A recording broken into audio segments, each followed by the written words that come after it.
So the thing about like a brownstone or any of these row homes that you see, they did mark themselves as it was part of this like place-based planning practice where developers wanted to make sure that they were creating space for the top echelon of society so that they could ensure that those individuals particularly had a place where they could be part of the urban core. They could experience their fair share of urbanity. Maybe they wanted to have quick access to the downtown area, to the business district of a city.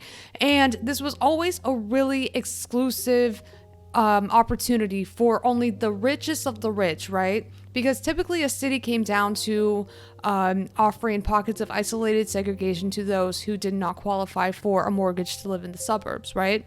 At one point in time during the mid-century, that's what a city's makeup looked like. You had obviously your business district, then you had the majority of non-white neighborhoods that were already segregated because it was towards the end of the Jim Crow era where a lot of these neighborhoods had already been distinguished. So you had these different cultural districts or segregated neighborhoods that there is now a concerted effort to preserve, right? To kind of pay tribute to the ecosystems, like the very small ecosystems that they had developed over time.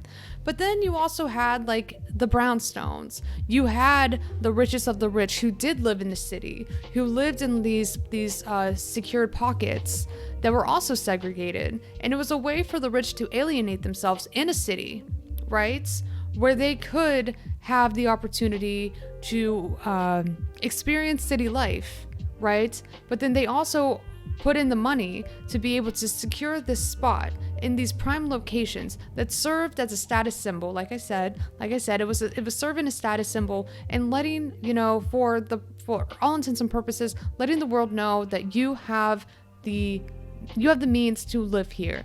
This is an indication that you have the best of the best when it comes to material conditions. You are at the top, upper tiers of society, and yeah, people love to flex. People love to flex on their location.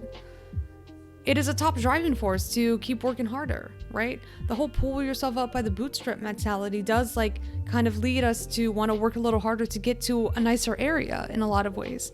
And this certainly is the point here. To be able to make room specifically for the richest people of a city to live here, put them on the map, and that does allow them to set themselves apart in some way. And it does offer, security whenever they are segregated as well.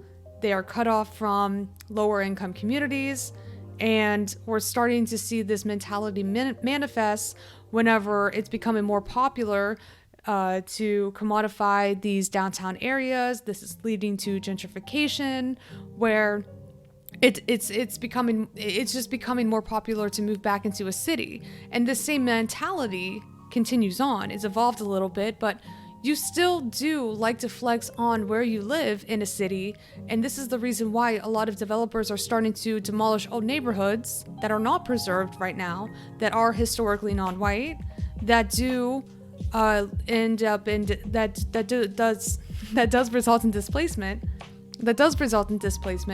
And that's why we're seeing new gentrified, brand new shiny homes developed in the inner city that aren't quite the brownstone type of development, but they are to bring in a new wave of young professionals who have the means, who want to secure their status in an urban area. They want to have access to all of the best city's resources, and this is the reason why gentrification is taking off in the way that it is, because there's just a new paradigm shift. There's a paradigm shift where more younger people want to live in a city as opposed to the suburbs, right? It has a lot to do with why so many more people are doing the reverse. Like the exodus from a city is now the exact opposite. People are running away from the suburbs and moving into the city because it's a lot cooler. It's just a lot cooler to live in the suburbs right now. A lot of things you can do, and there's a lot more of a benefit right now to live in a city as well. The closer you are to your place of employment, the better. So yuppies are also paying for a location so that they are not subject to commutes, right? It's no longer cool. It's no longer, Americans are no longer, I guess that is the one thing where we're seeing a shift in our frame of mind, where we're no longer sickos, masochists who like to spend hours in a commute from your place of employment in a city, driving back and forth to your home in the suburbs. So that also is a driving force that is leading more people to live in a city, so that you are you're shaving down your total commute times, right?